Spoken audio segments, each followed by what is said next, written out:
Bien, bonsoir, bonsoir à tous. Merci encore d'être avec nous pour cette 56e conférence de Biotech Finance en partenariat avec France Biotech. Alors ce soir, j'accueille Terence Béguin, qui est le patron de la société Apteus, qui est dans le nord à Lille. On va vraiment aller à fond dans la science de cette société. Je voulais vous signaler simplement qu'on venait de passer quand même une semaine tout à fait hors norme et exceptionnelle, puisque lundi, nous avions Daniel Sherman, le directeur de la Fondation Maladies Rares, avec Franck Mouton, le président de France Biotech. Mardi, c'était Thierry Mauvernet, le patron du groupe des Biopharm, qui est avec nous, qui est passé 45 minutes complètes et extrêmement denses avec nous. Hier, Marc de Garidel, le patron de Corvidia, Ipsen, Amgen, mais Corvidia, ça a été une expérience aussi qu'il a racontée qui était tout à fait extraordinaire. Et ce soir, on termine de la plus belle des manières, c'est ce que je dis, avec Apteus, que j'ai présenté toute la semaine dans chacune de nos conférences en disant que c'était vraiment la pépite qu'il fallait en France.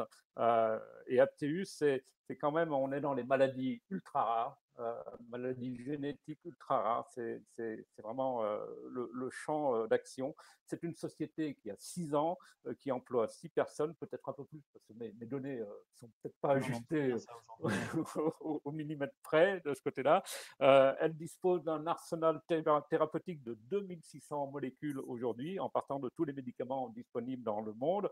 Et ce qui est passionnant dans cette approche, et on va en parler en profondeur, c'est que Apteus peut adresser une thérapie pour un patient. Voilà, donc Terence, merci encore d'être avec nous ce soir. Expliquez-nous un peu toute la science et tout le concept que vous développez.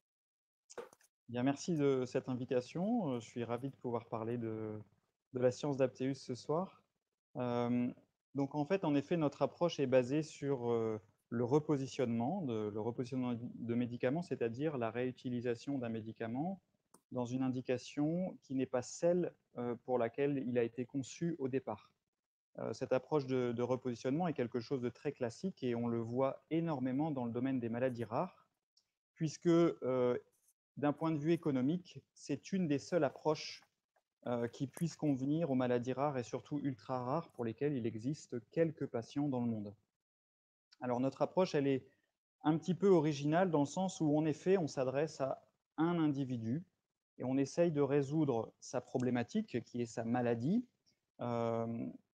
Le patient est atteint d'une maladie génétique rare, je préciserai même une maladie monogénique. Pourquoi monogénique? Parce que on a besoin de comprendre vraiment l'origine de sa pathologie, l'origine de ses symptômes. À partir du moment où on a la connaissance de l'origine de ces symptômes, à savoir la mutation et le gène muté responsable de sa pathologie, eh bien, on va essayer de reproduire in vitro la maladie.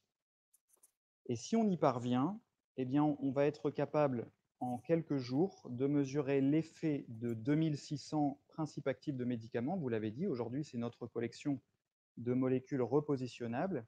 On va mesurer l'effet de toutes ces molécules sur la cause des symptômes in vitro. Et on va faire le pari que si on corrige la cause des symptômes sur les cellules du patient in vitro, il y a des chances qu'on arrive à la corriger également in vivo, directement chez le patient. Et on est dans une approche vraiment particulière dans le sens où on va être contraint de passer d'un modèle cellulaire à base de cellules de patients à la clinique, puisque encore une fois, nous travaillons sur des maladies ultra rares. Les modèles animaux n'existent pas.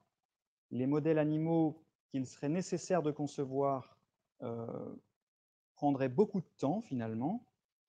Et puis il y a une raison encore supplémentaire qui est là totalement scientifique, c'est que si vous voulez avoir le meilleur modèle animal qui représente la pathologie d'un individu atteint d'une maladie génétique, eh bien, il faut que vous puissiez obtenir un modèle animal porteur de la même mutation que le patient.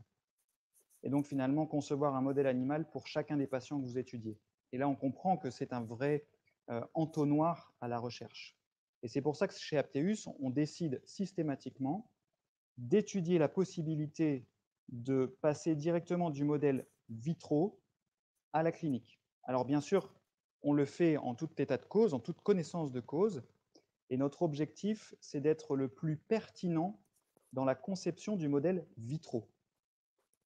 C'est-à-dire qu'on a besoin d'un amas de connaissances suffisantes pour concevoir un modèle pertinent à partir des cellules du patient. Et donc, on se base sur tout ce que la recherche fondamentale et appliquée a pu décrire sur la pathologie, sur le gène en cause, parfois même sur la mutation elle-même. Et avec toutes ces connaissances, on se pose la question de notre capacité à produire un modèle vitro en utilisant les cellules du patient. Si tel n'est pas le cas, on ne pourra pas aller plus loin. L'idée, c'est vraiment de rester le plus pertinent possible pour avoir une chance d'avoir un impact clinique, puisque ce que nous cherchons à avoir chez Apteus, c'est un impact clinique. Donc les patients qui ont besoin d'une thérapie, donc je vous rappelle, hein, dans la plupart des maladies rares et dans quasi toutes les maladies ultra rares, il n'y a pas de solution thérapeutique qui soit vraiment curative. Ce sont des solutions thérapeutiques plutôt symptomatiques. Eh bien, ces familles, confrontées à la pathologie de leurs enfants la plupart du temps, dans 80% des cas, ce sont des enfants qui sont touchés par ces pathologies, souhaitent parfois pouvoir promouvoir la recherche et donc s'établissent en association de patients, se regroupent. Mais encore une fois, dans le domaine des maladies ultra rares, on peut tomber sur des pathologies où il n'y a qu'un représentant en France, par exemple. Eh bien, ces familles, on a envie de leur donner quand même accès à quelque chose. C'est-à-dire, on veut leur permettre d'avoir une action pour leur enfant. Et si cette action consiste à promouvoir la recherche, parce qu'ils peuvent imaginer d'autres actions pour leur enfant, si leur volonté c'est de promouvoir la recherche, eh bien on se positionne avec notre approche de repositionnement. La force d'Apteus, je dirais, c'est sa capacité à mener des projets de recherche courts qui sont dans le temps compatibles avec l'espérance de vie des patients. On parle d'enfants qui peuvent mourir dans leur première année de vie, pour beaucoup d'entre eux malheureusement. Et donc l'idée, eh bien, c'est d'aller le plus vite possible. Et nous, nos programmes de recherche, en moyenne, durent 12 mois. Ça consiste en une première étape qui est isoler les cellules du patient que l'on va utiliser. À aujourd'hui, Apteus n'utilise quasi exclusivement que des cellules provenant de la peau des patients pour deux raisons principales. La première, c'est la facilité d'accès à ces cellules. On fait une biopsie de peau de 3 mm de diamètre et à partir de cette biopsie, on isole des cellules. Et le deuxième avantage, c'est que les cellules que l'on isole peuvent s'amplifier énormément et se conserver et nous permettre de travailler pendant des mois et des mois. La deuxième étape, eh bien, c'est de mettre en évidence le défaut causal des symptômes in vitro. C'est-à-dire qu'on prend les cellules, on les cultive, on les met en culture, et on vient mesurer quelque chose qui est caractéristique et spécifique de la pathologie génétique du patient. Dans les maladies métaboliques héréditaires, par exemple, on vient mesurer une activité enzymatique, on vient mesurer l'accumulation d'un biomarqueur ou le défaut d'un autre biomarqueur. On peut utiliser également l'imagerie. Nous, notre technologie de prédilection, et là où on a beaucoup d'expertise, c'est la spectrométrie de masse qui nous permet de venir mesurer très finement des biomarqueurs dans les cellules, principalement, mais on utilise également l'imagerie. À partir du moment où on a validé le phénotype, on appelle ça comme ça, c'est-à-dire la caractéristique des cellules du patient qui est vraiment propre au patient et que l'on l'a mise en regard de cellules dites contrôle qui ne portent pas le défaut, eh bien on estime notre capacité à tester ou non 2600 molécules. Et si il s'avère que c'est possible, eh bien ces 2600 molécules sont testées en 1 à 2 semaines, c'est-à-dire qu'au bout de 2 semaines, on a identifié les molécules qui viennent corriger le défaut in vitro sur les cellules du patient. Alors, ce n'est pas gagné du tout, bien entendu, puisqu'à partir de ce moment-là, on a besoin de produire toutes les données nécessaires pour juger du ratio bénéfice-risque à l'usage du produit chez le patient. Je m'explique. Le ratio bénéfice-risque, vous l'évaluez en mesurant à la fois l'efficacité du produit, sa puissance sur le modèle qui vous est disponible, en l'occurrence les cellules du patient, et puis le risque que vous allez prendre à utiliser le produit, eh bien, vous l'évaluez sur la base de toutes les connaissances en termes de sécurité d'utilisation, que ce soit chez des modèles animaux comme chez l'homme, données auxquelles vous avez déjà accès, puisque je vous le rappelle, on ne teste que des molécules repositionnables, donc des molécules qui ont déjà été approuvées pour un autre usage.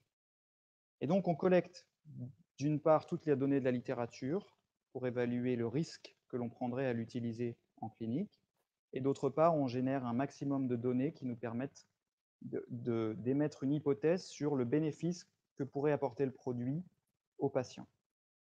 Et on vient juger du ratio bénéfice-risque en s'entourant, bien entendu, de compétences médicales, donc le médecin qui suit le patient, des médecins experts que l'on consulte, et la plupart du temps, des collaborateurs plus scientifiques, mais experts de la pathologie, quand ces derniers existent. Et là, se posent plusieurs situations, finalement, où on évalue tous ensemble, on est tous d'accord pour dire que le rapport bénéfice-risque est positif. Et dans ce cas-là, on va essayer de mettre en place un traitement du patient qui peut être encadré de différentes manières en fonction des situations. On peut imaginer l'usage compassionnel du produit s'il est disponible en France, c'est-à-dire que le médecin, grâce à sa liberté de prescription, va pouvoir prescrire le médicament au patient. Ou bien, si on a besoin d'importer le médicament d'un autre pays, on va demander aux autorités de santé une autorisation d'importation qui se concrétise la plupart du temps par une autorisation temporaire d'utilisation. Et puis enfin, dernière solution, qui n'est pas la plus simple, si malheureusement le produit a été retiré de tous les marchés mondiaux, eh bien, on a besoin de sourcer le principe actif en qualité clinique, en qualité GMP, et puis on a besoin de refaire formuler le produit pour pouvoir l'administrer au patient. C'est une situation qui ne s'est jamais présentée aujourd'hui dans nos projets. À ce moment-là, Apteus se positionne aux côtés du service hospitalier, puisqu'en général, c'est une prise en charge hospitalière pour ces patients, pour éventuellement faire des études de pharmacocinétique, des dosages de biomarqueurs, et donc un suivi de l'éventuelle efficacité qu'on pourrait attendre du produit administré aux patients. Donc on vient en support de l'hôpital si le service n'a pas la capacité de faire un suivi pharmacocinétique les premiers jours d'administration, ou des dosages de biomarqueurs qui peuvent être parfois des dosages un peu spécifiques. Donc on se positionne aussi dans l'accompagnement. L'objectif à ce moment-là, eh bien, c'est de mesurer une amélioration de l'état clinique du patient. Et la nouvelle difficulté dans le domaine des maladies ultra rares, eh bien, c'est que la plupart du temps, on ne connaît pas ce que l'on appelle l'histoire naturelle de la pathologie. Ça veut dire l'évolution naturelle des symptômes. Et donc, on pourrait passer éventuellement à côté d'une amélioration du patient, puisqu'on pourrait ne pas incriminer ne pas dire que c'est le médicament, le traitement qui est responsable de cette amélioration, mais peut-être l'histoire naturelle de la pathologie qui veut ça. Et donc, on se doit à ce moment-là d'essayer de faire en sorte de démontrer que c'est bien la prise du médicament qui a permis l'amélioration de tel ou tel symptôme ou la modification de tel ou tel biomarqueur dans la pathologie.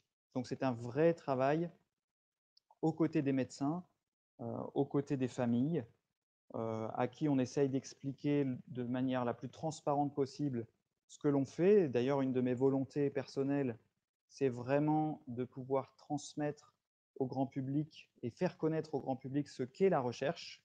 On a vécu ces derniers mois une drôle de situation où le temps de la recherche a dû être compressé au maximum pour répondre à la crise sanitaire. Et finalement, on n'a pas pu, nous, scientifiques, se préparer à communiquer correctement. On a vu pas mal de couacs. On a vu certains scientifiques oubliaient la rigueur de la science qui nous est imposée et qui est tout à fait légitime. Mais donc, on se doit d'accompagner le plus longtemps possible à la fois les médecins, les patients, les familles, les scientifiques aussi qui travaillent avec nous. Et l'idée, c'est qu'on travaille tous en concertation pour apporter quelque chose à ces familles atteintes de maladies ultra rares qui, de toute façon, n'ont pas d'autre solution que celle qu'on leur propose aujourd'hui, bien qu'elles soient libres de les accepter ou non. Parfait. Alors vous avez évoqué en creux Covid-19, on y reviendra. La question qui vient à l'esprit quand on vous entend parler de ce que vous faites, c'est d'abord vous existez depuis 2014, donc 6 ans. Est-ce que vous avez déjà eu un succès dans cette approche? Je crois que vous avez déjà opéré des traitements et découvert des traitements. La seconde chose, c'est comment on accède à ces traitements? Parce qu'il y a un coût. Et quel est finalement, au-delà de ça, le modèle économique, parce qu'il n'apparaît pas comme évident, peut-être pour tout le monde. Oui, tout à fait. C'est une très grande particularité euh, que notre modèle économique aujourd'hui, qui, euh, qui est relativement mixte malgré tout, puisque le modèle économique au départ de la société Apteus se voulait être un modèle biotech relativement classique.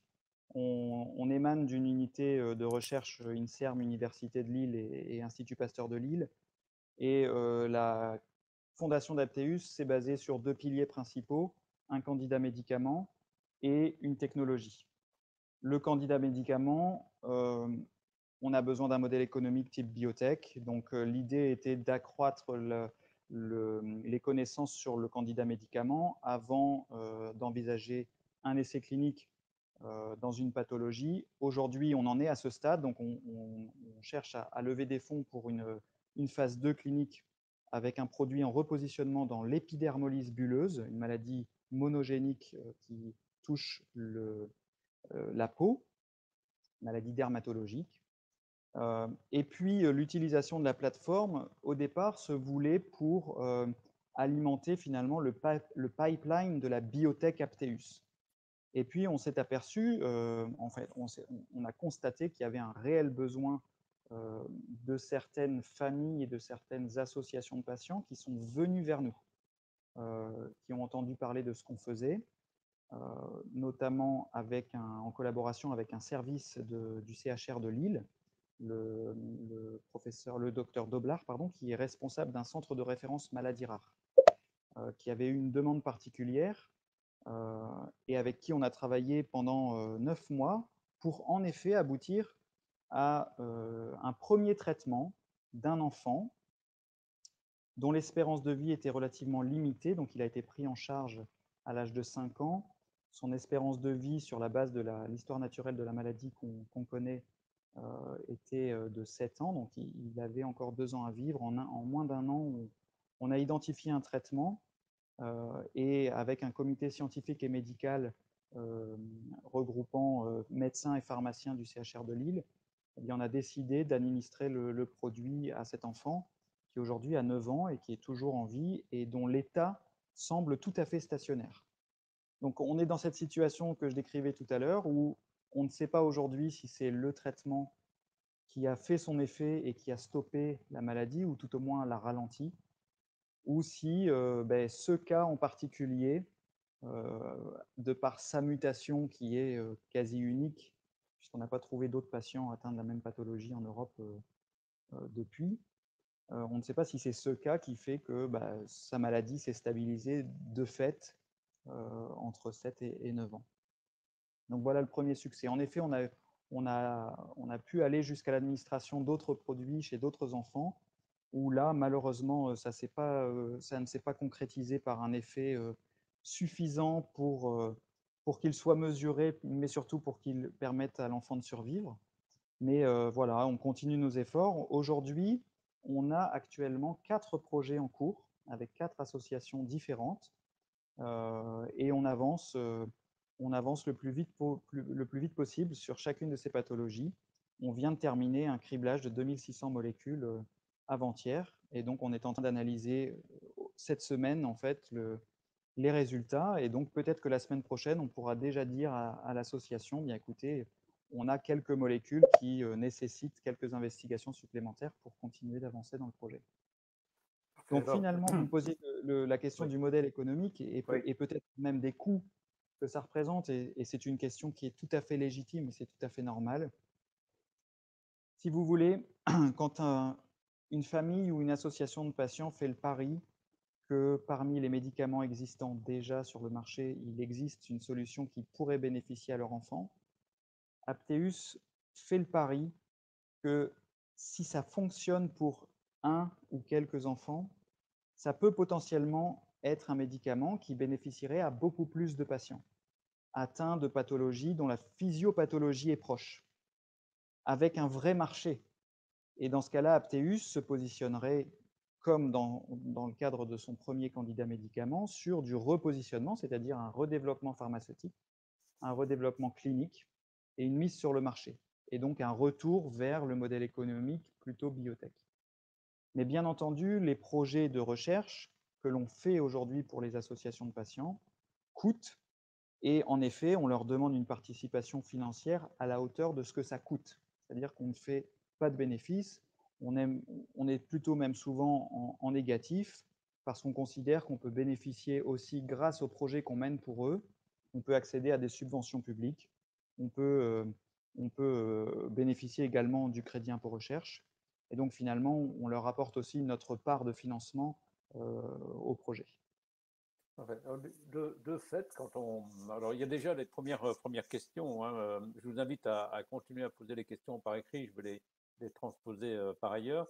Mais une question qu'on se pose, c'est un modèle qui intéresse des ventures capitalistes, ou est-ce que ça ne peut pas plutôt intéresser, euh, tel que vous le décrivez, des big pharma qui se diraient, bon, peut-être qu'il va y avoir une piste pour une thérapie de plus grande envergure Si, vous entre les avez deux. raison.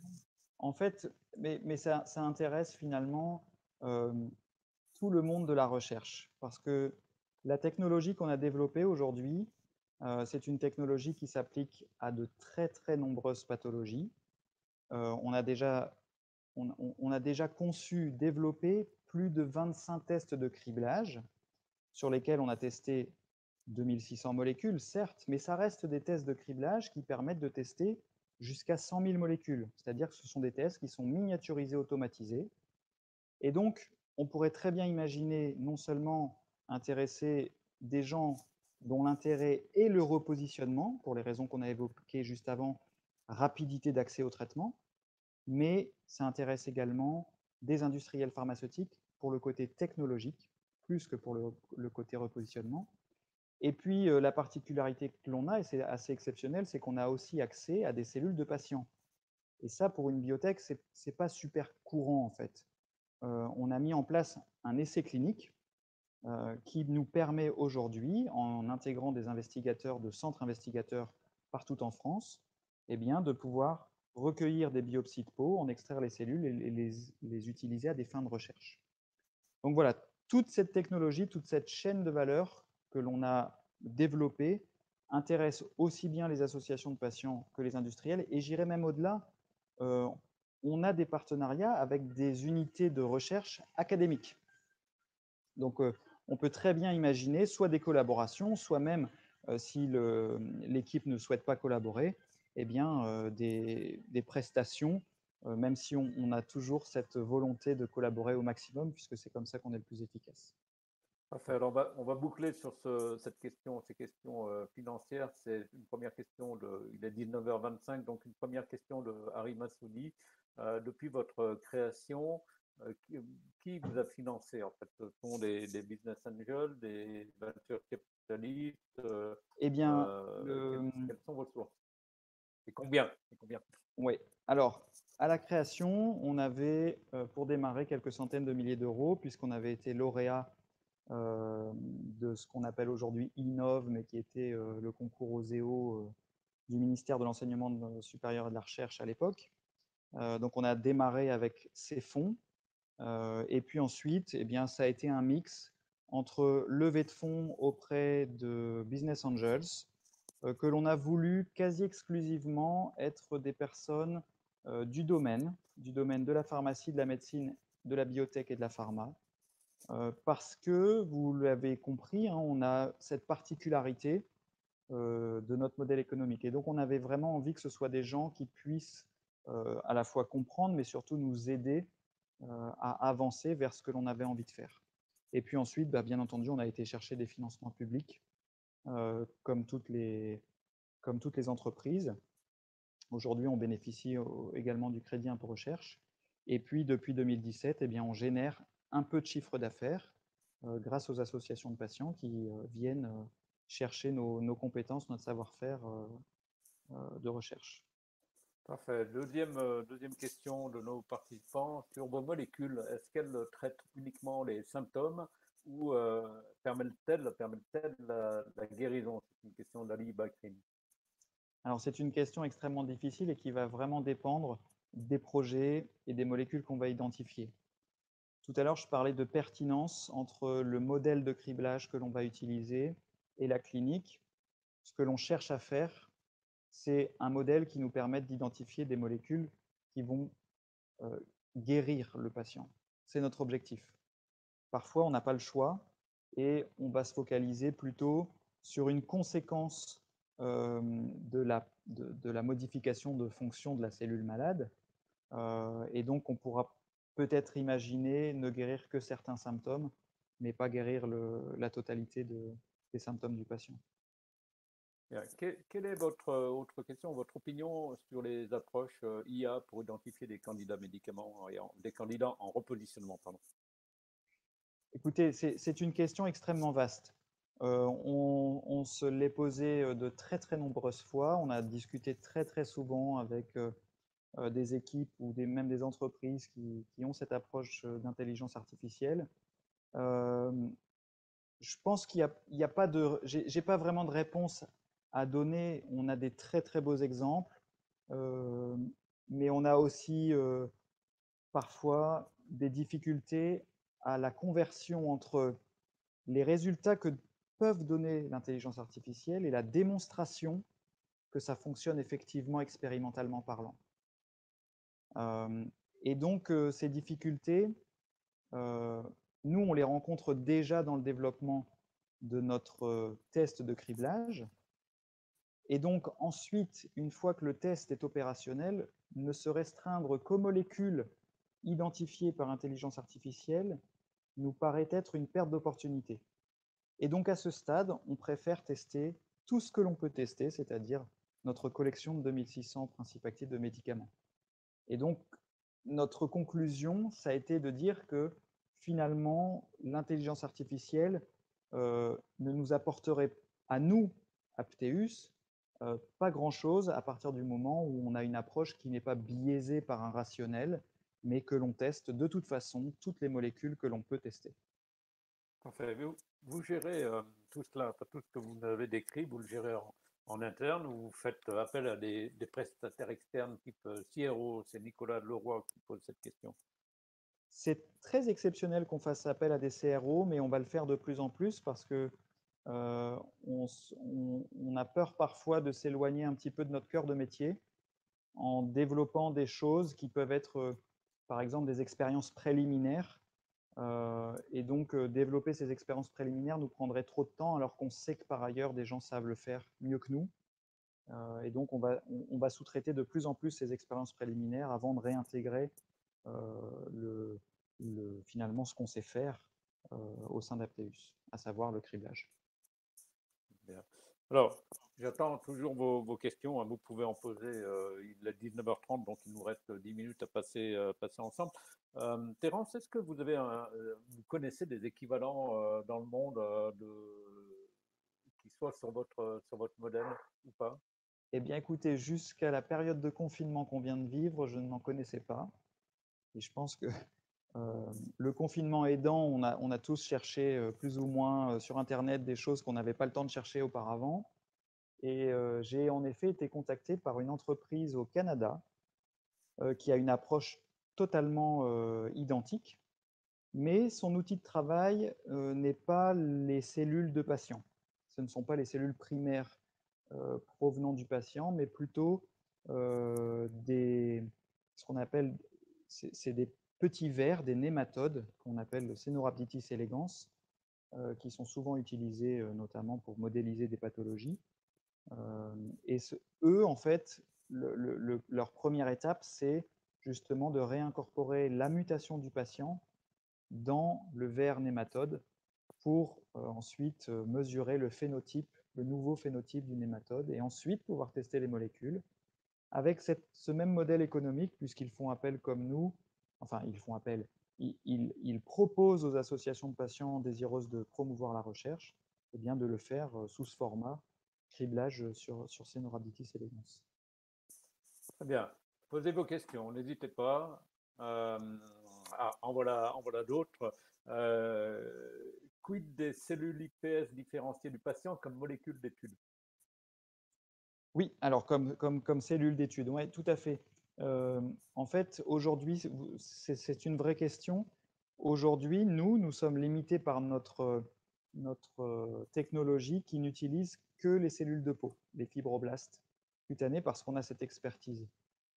Et donc, si on voulait demain étendre notre technologie à d'autres pathologies, notamment les maladies neurologiques, eh bien, probablement qu'on se tournerait vers des cellules différenciées d'IPS, et donc on passerait par cette dédifférenciation.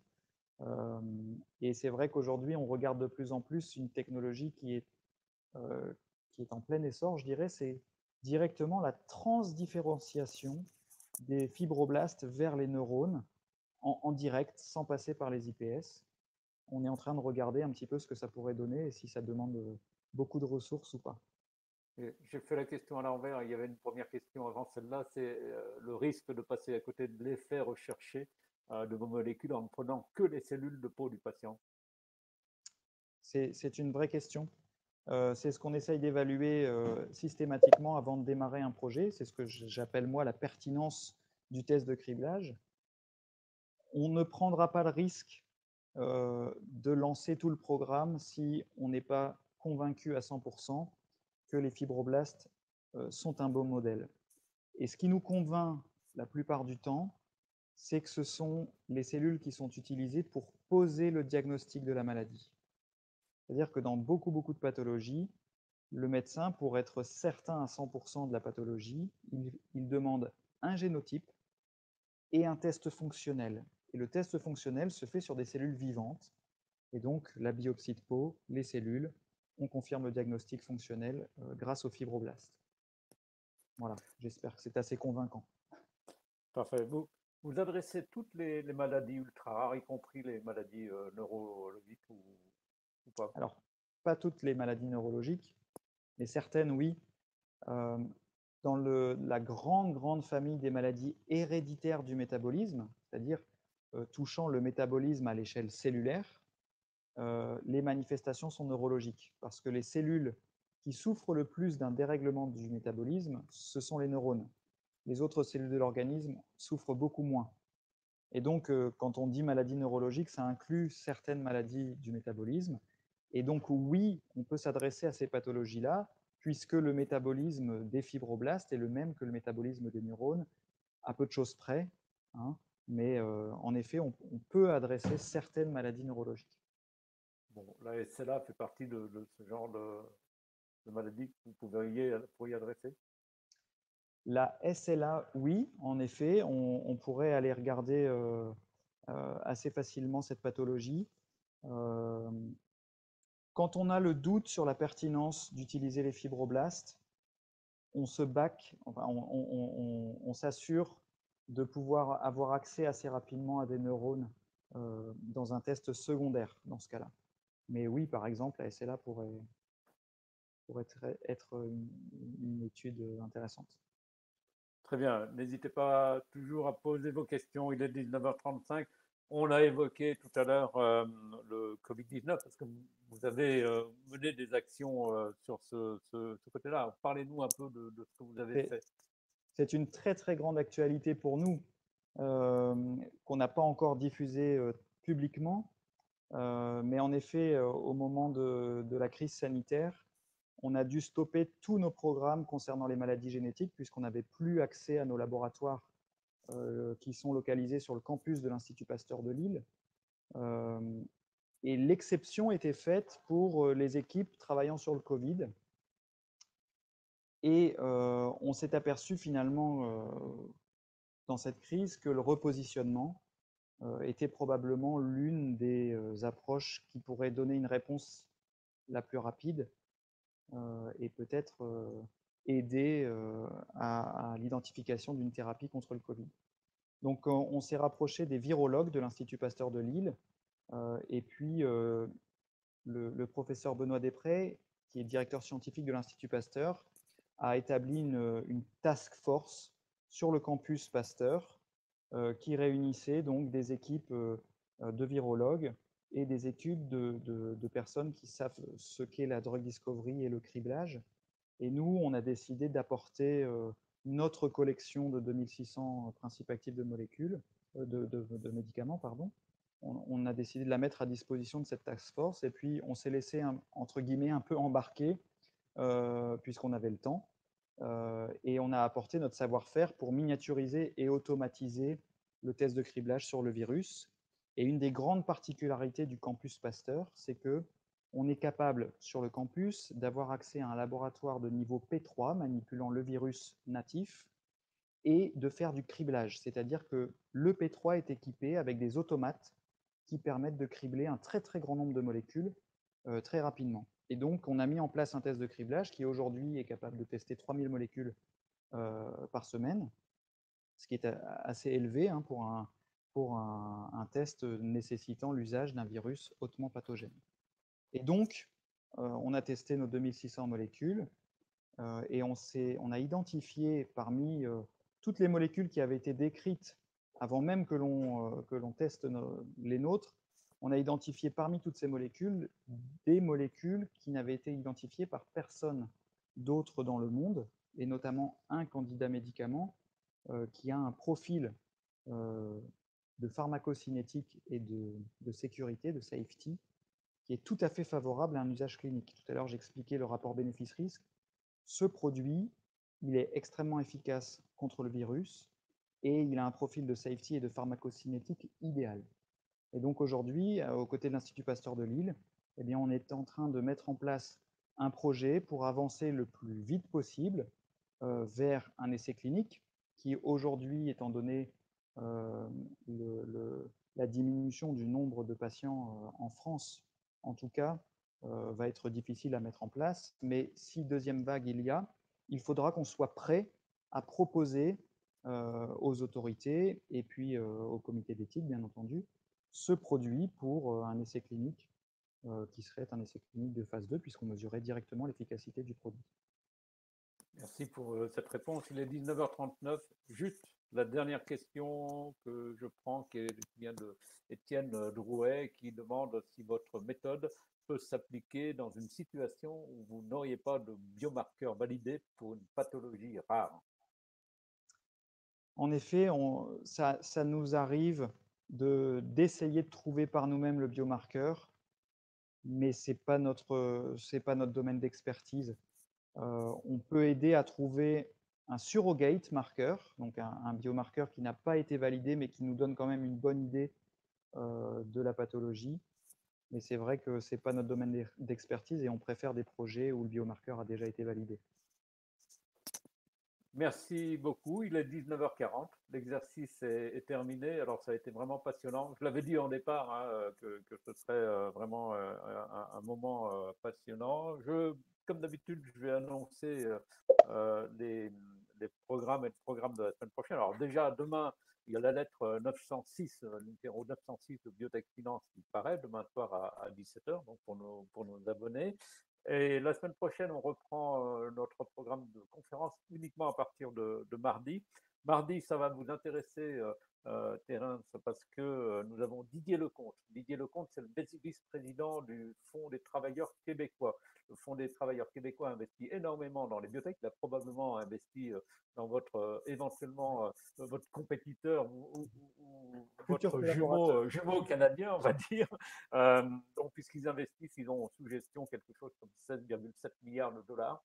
Et il va nous expliquer la manière dont il investit. Et il a investi dans quelques sociétés françaises qui se sont installées au Québec. Le mardi, Pardon, ça c'est mardi soir. Mercredi, nous avons l'association des métiers médicaux des industries de la santé. Là, ils viennent nous expliquer comment ils travaillent avec les biotech et ce que peuvent retirer les biotech des rencontres qui pourraient être faites au sein de la MIS. Hein, c'est très opérationnel. Et puis, jeudi 9 à 19h, toujours, on a Jean-Philippe Combal de Vivette Thérapeutique. Alors, Vivette Thérapeutique a cédé il y a très très peu de temps 15% de son capital à un grand qui est Pfizer et il y a une option de racheter les 85% restants par la suite. Donc, c'est une explication, un décryptage de cette opération. Voilà, j'ai fini. Je vous remercie à tous, je vous remercie Terence et à tous d'avoir été présents et d'avoir posé vos questions. On a passé un bon moment ensemble. Passez une bonne fin de semaine et à la semaine prochaine et à demain pour le bouclage. Bonne soirée à tous. Bonne soirée. Au revoir. Au revoir.